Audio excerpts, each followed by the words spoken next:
What's up, gamers?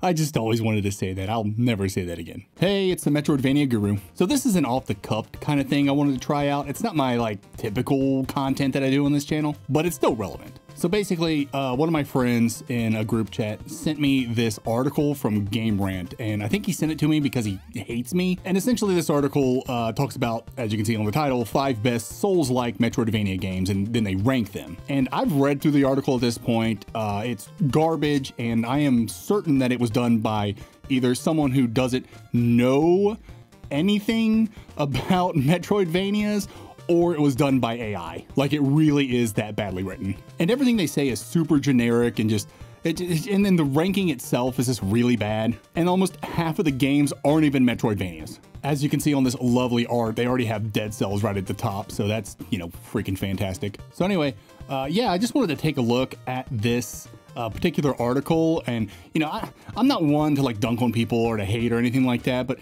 at the same time, Metroidvanias are kind of my thing. And when I repeatedly keep seeing crap like this, it just irks me. I don't know. Articles this bad is exactly why I started this channel. Metroidvanias are a very specific subgenre, and it has a very dedicated fan base, me being included. I'm absolutely addicted to Metroidvanias and just love them. And to see quote unquote games journalists, throw their hat into the ring and try to tell us, what's a good Metroidvania and what's not, and then completely miss the mark consistently. I was just I'm done with it. I want to start making some content that, revolves around Metroidvania stuff for Metroidvania people. And so, yeah, I look at this article and I'm just oh my God, my brain just wants to explode. Like I said, my friend who sent this to me, he obviously hates my guts. But in his defense, he was actually super at this as well. Anyway, before I get into the ranking that they have, I just kind of wanted to make sure that we are all on the same page of what not only a Metroidvania is, but what is a Souls-like Metroidvania or a Soulsvania. So a Metroidvania at this point, we pretty much agree with what that is. It's a subgenre of a platformer. So if I had to give you the 4 pillars of a Metroidvania, it's going to be that it is a platformer, it has an interconnected world, it has elements of non-linearity, and it has ability gating. Are there other aspects? Yeah, probably, sure. I'm just kind of going off the top of my head, but those are the 4 big ones that if you absolutely have to have if you're going to be an excellent Metroidvania, or at least be in the genre. Now, I do look at the Metroidvania genre as a spectrum, meaning I'm actually pretty lax on these 4 pillars. And so if something doesn't hit all 4 pillars, but hits at least 3 or 2.5, right, at an exceptional level, I think it should be considered a Metroidvania. Maybe not S tier or anything like that, but at least in the Metroidvania genre. For example, I talked about Night Witch, and in Night Witch, there is no platforming, but it hits the other pillars. It has elements of non-linearity, even though it is a very linear game. It has ability gating, and it has an interconnected world, even though that world is really kind of hub-based, and you kind of teleport or, fast travel to the other places, whatever. So yeah, it doesn't hit every single aspect or pillar of a Metroidvania, but I still think it is. And if you looked at my tier list, I even put it as really low on the tier list simply because it didn't really hit all the Metroidvania staples, very well. But it did hit some of those pillars, relatively well. So that's why I was okay, yeah, I'll at least say it's a Metroidvania. So anyway, that's a Metroidvania. So going into Soulsvania, I typically like to think of Soulsvania of having 3 distinct pillars, and each pillar kind of has an offset. But anyway, typical for Soulsvania is you're going to have high level of difficulty, right? So enemies are going to hit like a truck. There's lots of unfair situations via traps or enemy ambushes or placement, and then those boss battles are going to be really tough.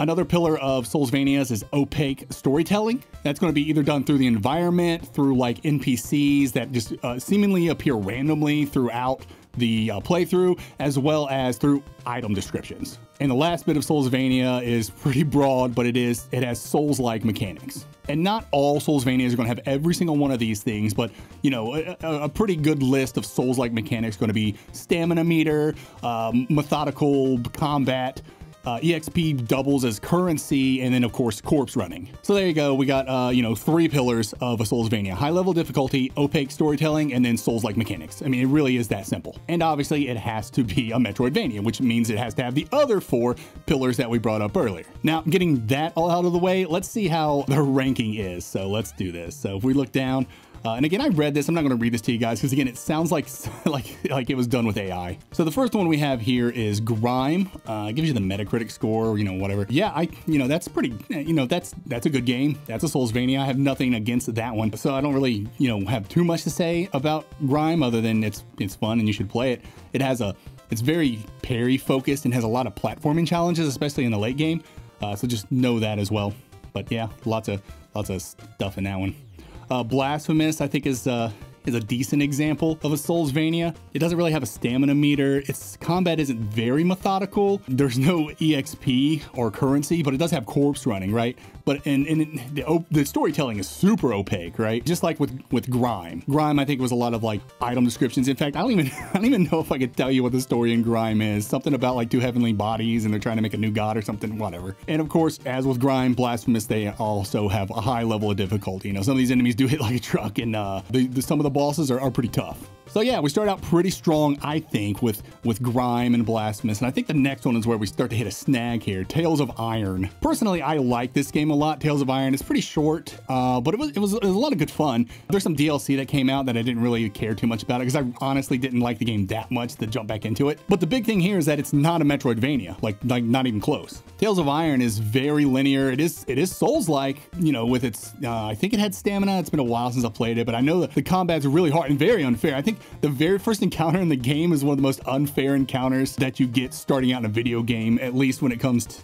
I don't know, it's tough to explain, but yeah, it's like they have like archers up top shooting at you and then like people down fighting you. It's really unfair, but it's a good game, just not a Metroidvania. It doesn't have well, it's really not a platformer. There is some jumping and stuff, don't get me wrong, but it's not its focus, and very linear, and there's no ability gating. So it's just not a Metroidvania. Good game and a good Souls-like if you want to do that, but it's just not a Soulsvania. Next one we have here is Dead Cells, and I don't know what I have to do to get people to realize this is not a Metroidvania. It literally hurts my brain that people think this is a Metroidvania. Some people even go as far as calling it a Roguevania, which is a term that I'm not 100% on board with, because one of the staples of a Metroidvania is that exploration, right? That non-linearity, that exploration, that progression, and the ability gating. Dead Cells, it does have ability gating, but like you can't really explore in the game. You can't backtrack. You don't have to, you know, it's just, there's not a whole lot to Dead Cells that screams Metroidvania. I guess to the untrained eye, it looks like one. You know, you got a map and it's 2D, right? But you can't truly explore. You can't backtrack. You don't have to memorize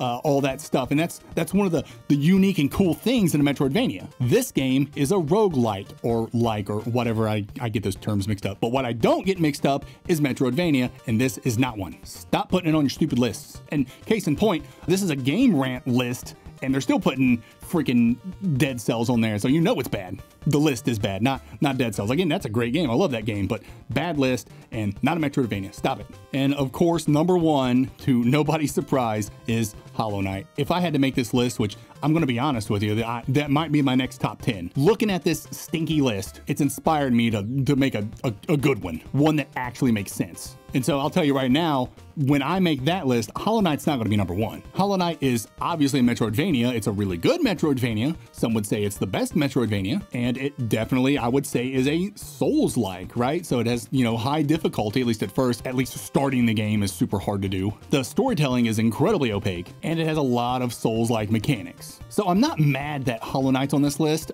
Dead Cells and Tales of Iron, yeah, that's ridiculous, but Hollow Knight, Grime, and Blasphemous definitely should be on this list. They hit a lot of those pillars. I just personally wouldn't put Hollow Knight at number one. And to be completely honest with you, if you're going to make a freaking Soulsvania list, which again is supposed to be inspired by Dark Souls and other From Software games, I think it's absolutely ridiculous that you don't have certain games on this top 5 list. Now, I know this list was made in November 9th, so that was before The Last Faith was released. So I can't discredit them for not putting The Last Faith on there, but The Last Faith would definitely be on this list. But other games that absolutely should be on this list, and again, I'm just kind of going off the top of my head, but if I had to tell you like games that needed to be on a Soulsvania list, a ranked Soulsvania list, you should at least have Death's Gambit Afterlife and Salt and Sanctuary. There's not a single Metroidvania fan and a From Software games fan who played those games and wasn't like, oh yeah, this is Dark Souls but 2D. And the fact that neither of those two games made this list is criminal and just really just says a lot about how